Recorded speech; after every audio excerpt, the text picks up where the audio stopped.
നമസ്കാരം. മലയാളി വാർത്തയിലേക്ക് സ്വാഗതം. ഗവർണർ തദ്ദേശ വാർഡ് വിഭജന ബില്ലിൽ ഒപ്പുവെച്ചുകൊണ്ടുള്ള നീക്കം നടത്തിയിരിക്കുകയാണ്. ഇതിന്റെ അടിസ്ഥാനത്തിൽ എല്ലാ തദ്ദേശ സ്ഥാപനങ്ങളിലും ഒരു വാർഡ് വീതം കൂടും എന്നാണ് പുറത്തുവരുന്ന വിവരങ്ങൾ സൂചിപ്പിക്കുന്നത്. പ്രതിപക്ഷത്തിന്റെ ആവശ്യത്തെയൊക്കെ തള്ളിയാണ് ഗവർണർ ഈ നീക്കം നടത്തിയിരിക്കുന്നത്. പ്രതിപക്ഷം ആവശ്യപ്പെട്ട സുപ്രധാന കാര്യം ചർച്ച കൂടാതെ ഈ പാസാക്കിയ ബില്ലിൽ ഒപ്പിടരുത് എന്നായിരുന്നു. എന്നാൽ ഗവർണർ പ്രതിപക്ഷത്തിന്റെ ഈ ആവശ്യമൊക്കെ തള്ളിക്കൊണ്ടാണ് ബില്ലിൽ ഒപ്പുവച്ചിരിക്കുന്നത്. സംസ്ഥാന തദ്ദേശ സ്ഥാപനങ്ങളിലെ വാർഡ് വിഭജനത്തിനായി ഡീലിമിറ്റേഷൻ കമ്മീഷൻ രൂപീകരിച്ച് സർക്കാർ വിജ്ഞാപനമിറക്കി. സംസ്ഥാന തെരഞ്ഞെടുപ്പ് കമ്മീഷണർ എ ഷാജഹാനാണ് കമ്മീഷൻ ചെയർമാൻ. IAS ഉദ്യോഗസ്ഥരായ Rathan Kelkar, K Biju, S Harikishore, K Vasuki എന്നിവരാണ് മറ്റംഗങ്ങൾ. ഓരോ തദ്ദേശ സ്ഥാപനങ്ങളിലും ഒരു വാർഡ് വീതം കൂട്ടാനാണ് തീരുമാനം.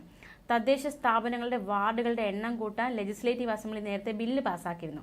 ഇതിനെതിരെ ഗവർണർക്ക് പ്രതിപക്ഷം കത്ത് നൽകിയെങ്കിലും അവഗണിച്ചായിരുന്നു ഗവർണർ നിലപാട് സ്വീകരിച്ചത്. വാർഡ് വിഭജനം നടപ്പിലാകുന്നതോടെ എല്ലാ തദ്ദേശ സ്ഥാപനങ്ങളിലും ഒരു വാർഡ് മുതലുള്ള വർധനയുണ്ടാകും. അതിർത്തിയും പുനർനിർണയിക്കും. 2011 ജനസംഖ്യ അടിസ്ഥാനത്തിലാണ് വിഭജനമെന്നാണ് സർക്കാരിന്റെ കരട് നയരേഖ നൽകുന്ന സൂചന. 941 പഞ്ചായത്തുകളിലായി 15,962 വാർഡുകളാണ് നിലവിലുള്ളത്. 1300-ലേറെ വാർഡുകൾ പഞ്ചായത്തുകളിൽ പുതിയതായി രൂപപ്പെടും. കൊച്ചി കോർപ്പറേഷനിൽ മാത്രം 2 വാർഡുകളും മറ്റു കോർപ്പറേഷനുകളിൽ 1 വാർഡും വിഭജനത്തോടെ വർദ്ധിക്കും. 414 വാർഡുകളാണ് കോർപ്പറേഷനുകളിൽ ആകെയുള്ളത്. ഇതിൽ 421 മാറും. കോർപ്പറേഷനുകളിലും ആനുപാതിക വർധനയുണ്ടാകും. വാർഡുകളുടെ എണ്ണം 3078 നിന്നും 3205 മാറും. നിലവിലുള്ള എല്ലാ വാർഡുകളുടെയും അതിർത്തിയിൽ വ്യത്യാസം വരും. ബ്ലോക്ക് പഞ്ചായത്തിലും ജില്ലാ പഞ്ചായത്തിലും ഡിവിഷനുകളുടെ എണ്ണവും വർദ്ധിക്കും. 2019 തദ്ദേശ വാർഡ് വിഭജനത്തിനുള്ള ഓർഡിനൻസ് ഗവർണർ മടക്കിയിരുന്നു. പിന്നീട് ലെജിസ്ലേറ്റീവ് അസംബ്ലി സമ്മേളനം വിളിച്ച് സർക്കാർ ബില്ല് പാസാക്കുകയായിരുന്നു. എന്നാൽ കോവിഡ് സാഹചര്യത്തിൽ വാർഡ് വിഭജനം നടപ്പാക്കേണ്ടെന്ന് തീരുമാനിക്കുകയായിരുന്നു.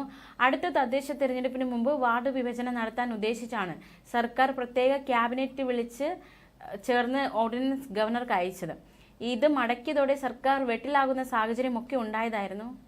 അതായത് പലതവണ മടക്കി അയച്ച ഓർഡിനൻസിലാണ് ഇപ്പോൾ ഗവർണർ നിർണായകമായ ഒരു തീരുമാനം എടുത്തിരിക്കുന്നത്. ഈ ഒരു ഓർഡിനൻസ് മടക്കി അയച്ചപ്പോഴൊക്കെ സർക്കാർ വലിയ തിരിച്ചടിയായിരുന്നു നേരിട്ടത്. എന്തായാലും ഇപ്പോൾ ആശ്വാസകരമായ ഒരു തീരുമാനമാണ് ഗവർണർ സ്വീകരിച്ചിരിക്കുന്നത്. ന്യൂസ് ഡെസ്ക്, മലയാളി വാർത്ത.